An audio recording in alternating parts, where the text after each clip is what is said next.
a veces las noticias se nos vuelven paisaje, por muy duras que sean, y aquí hablo específicamente de lo que está sucediendo en Gaza. Día a día estamos recibiendo el reporte de centenares de muertos. Gonzalo, la operación que está ahora justamente llevándose a cabo allí, la operación de Gedeón, pues ha dejado muchísimos muertos en solo una semana, muchos de ellos niños, imágenes perturbadoras que a veces uno no quiere ver, pero que realmente yo creo que hay que verlas, Gonzalo, para darnos cuenta de lo que está sucediendo allí y de lo que está haciendo Israel con el permiso de muchas personas. Pero en la semana pasada Donald Trump hizo un comentario que dejó caer en medio de su visita a los Emiratos Árabes, que al parecer pues puso a pensar a Benjamin Netanyahu.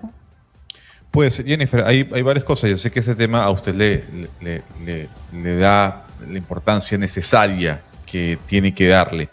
Hay que decir que no es Israel, es el gobierno de Netanyahu, que por cierto ya está teniendo críticas muy fuertes, cada vez mayores dentro de los sectores políticos de Israel.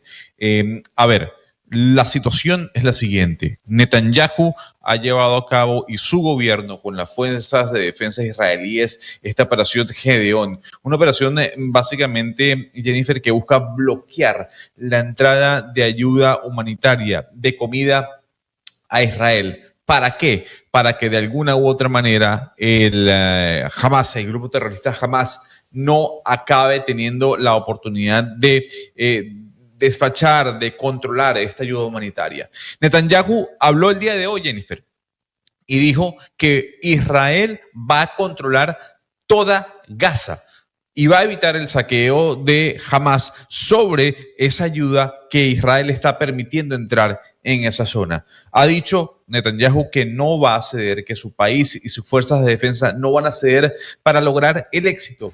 Y el éxito es sacar a Hamas de la franja de Gaza, de Palestina. Tenemos que actuar así, de alguna forma, algunos nos quieran detener. Pero ojo, incluso el canciller italiano Antonio Tajani, el señor Pedro Sánchez y gran parte de la comunidad occidental le ha dicho a Netanyahu: esto tiene que parar.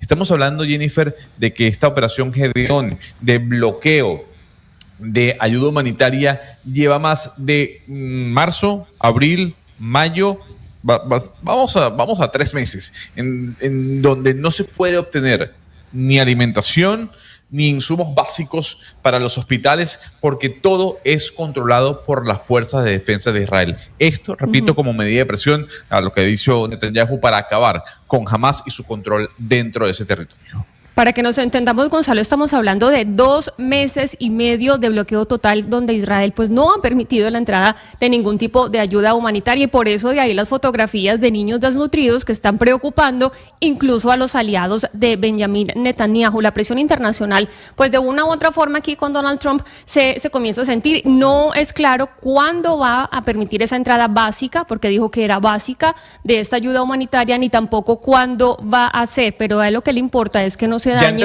esta imagen. Hoy comenzaron a entrar. Hoy comenzaron a entrar, apenas entraron, sí, 2 camiones. Eso es absolutamente nada con respecto a lo que se está viviendo y la necesidad que tiene el pueblo palestino. Pero hay un mensaje muy claro, Jennifer, y ese mensaje lo dio el presidente Donald Trump la semana pasada. Donald Trump visitó, su primera visita o su primer viaje internacional no fue a Israel. En cambio, la primera visita que recibió Donald Trump una vez llegó a la Casa Blanca fue de Benjamin Netanyahu. Pero Donald Trump, digamos que no le respondió con esa misma gratitud. Donald Trump se fue a Arabia Saudita, se fue a Qatar. Esto lo que demuestra también de una u otra manera es que hay un distanciamiento entre Israel, entre Donald Trump, por la forma en cómo Netanyahu ha llevado a este conflicto, Jennifer, que ya incluso, como usted bien decía, los aliados políticos del propio Netanyahu, sumado a la oposición en su país, le están diciendo ya basta. Pero acá también tenemos en cuenta tenemos que tener en cuenta que hay una orden para evacuar Jan Yunis, que es la segunda ciudad más grande de Gaza. Esta gente pues mantiene de aquí para allá y de allá para acá, porque según el gobierno de Benjamin Netanyahu, Ana Cristina, pues va a lanzar un ataque ahí pues sin ningún tipo de precedentes, y esto ya es mucho decir. Y dice que es para que salga Hamas, Gonzalo, pero realmente acuérdese de esta agencia para la salida voluntaria de los gazatíes que justamente fue aprobada ahí en Israel. La pregunta es, bueno, los que no quieran salir, pues entonces que los bombardean, pues parece que es lo que está pasando, Ana Cristina.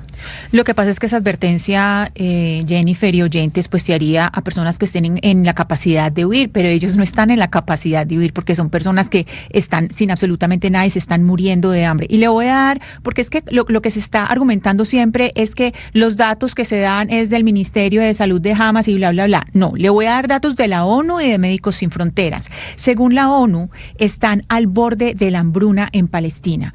¿Por qué? Porque 1 de cada 5 personas, los cálculos que ellos han hecho es que 1 de cada 5 personas para el mes de septiembre ya van a estar en hambruna. Los comunicados de Médicos Sin Fronteras que están en Gaza dicen que estamos al borde de una catástrofe humanitaria, que lo que está pasando es que deliberadamente se está matando de hambre a la gente. Han aumentado en un 32% los casos de desnutrición. En este momento son 71,000 los niños, los menores de edad que están en estado de desnutrición. Y hay algo importante y es la manera en que se está denominando esto. Ya Médicos Sin Fronteras está hablando de una campaña de limpieza étnica de la población palestina. Y este bloqueo, es decir, todo lo que estamos hablando de la operación Gedeón, que empezó en marzo de este año, viola la resolución 2720 de la ONU, que prohíbe claramente que se den restricciones a la ayuda que se les manda a los civiles. Entonces, pues lo que está haciendo organizaciones como Médicos Sin Fronteras es clamar a la ONU, clamar a los países de la Unión Europea para que incidan políticamente y no maten, y que Benjamín Netanyahu y su gobierno deje de matar de hambre a la gente en Gaza. Porque es que ustedes o nosotros empezamos hablando de cierta presión internacional y yo creo que tal presión no existe. Lo que acá hay es un letargo para mí inexplicable, inhumano, de los líderes más importantes del mundo. Hay algunos pronunciamientos sueltos, pero no hay nada uniforme, cohesionado. La comunidad internacional, la política, la económica, la jurídica, pues Gonzalo y Jennifer, absolutamente asustados ante el horror y la masacre que estamos viendo. El gobierno criminal de Netanyahu está asesinando a la gente todos los días. Esto no es algún exceso de un día porque hubo un error de cálculo, no, es premeditado. 9 semanas en las que no hay ingresos de medicamentos y medicina, como ustedes lo anotaron. Yo extraño la voz de un montón de líderes y de personas que llevan años hablando de cosas. La farándula de Hollywood totalmente callada frente a esto, cuando ellos suelen pronunciarse en muchas cosas de ciertos temas, líderes mundiales que se la pasan hablando de paz. Y acá lo que estamos viendo, Jennifer, y termino con esto, es un genocidio a cielo abierto en frente de todo el mundo, un genocidio a cielo abierto. Y yo sí lamento mucho los que siguen defendiendo el tema de Israel, pero me parece que este punto es absolutamente indefendible a lo que hemos llegado, lo que estamos viendo. De hecho, Sebastián, la portavoz del Alto Comisionado, hace algunas semanas dio unas declaraciones que a mí me parecieron muy preocupantes, pero muy acertadas. Dijo lo siguiente: es extremadamente preocupante lo que está haciendo Israel en Gaza, porque las condiciones de vida que está imponiendo Israel a esta parte del mundo, oiga esto, están siendo incompatibles con la existencia de Gaza como grupo. Esto básicamente es hablar de un exterminio. Y si hay algo que a mí me preocupa, a Ana Cristina, es que, me genera bastantes preguntas y cierta indignación, que un pueblo como Israel, como el judío, que sufrió tanto, que sufrió este holocausto, este genocidio, que básicamente los nazis los convirtieron en infrahumanos para poderlos meter en campos de concentración y matarlos sin que el mundo dijera nada, pues que esté permitiendo que se esté repitiendo lo mismo. Están convirtiendo en infrahumanos a los gazatíes para simplemente poderlos matar. Entre martes y sábado de la semana anterior mataron a 500 personas.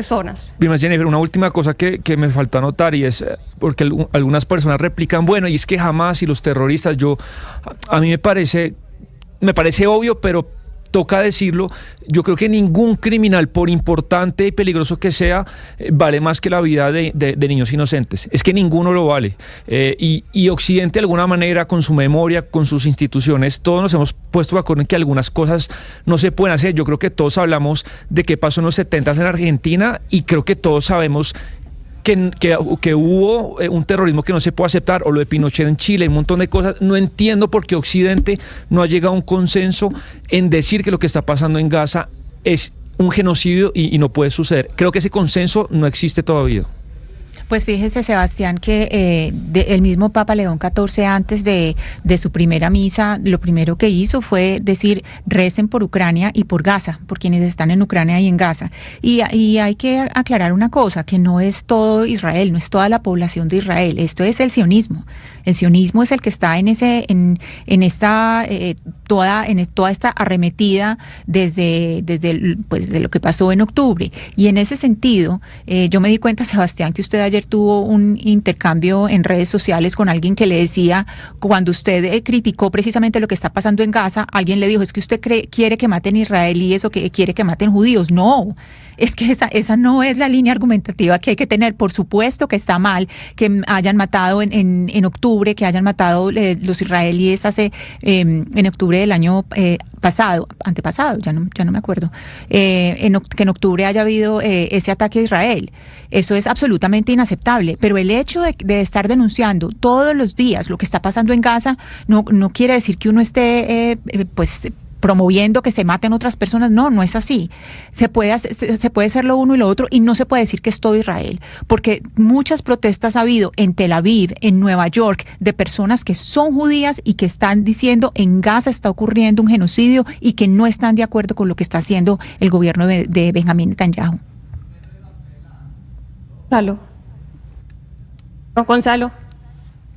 Bueno, Ana Cristina, en eso estoy absolutamente de acuerdo, pero lo que yo creería hacer un llamado es que estas personas israelíes que están en contra de lo que está haciendo su gobierno en Gaza tienen que hablar más duro. Yo sí creo que está faltando fuerza, está faltando coherencia, está faltando que otras personas fuera de Israel pues también se unan y hablen más duro. Pero mira, aquí el embajador de Palestina en Colombia ha estado tristemente muy callado frente a lo que está sucediendo en Gaza. Nosotros le hemos tratado de invitar acá al programa, no es muy amigo de los medios de comunicación, pero yo me pregunto, Hugo Mario, entonces nuestro embajador en Palestina, ¿usted nos tiene un dato nuevo sobre nombramientos?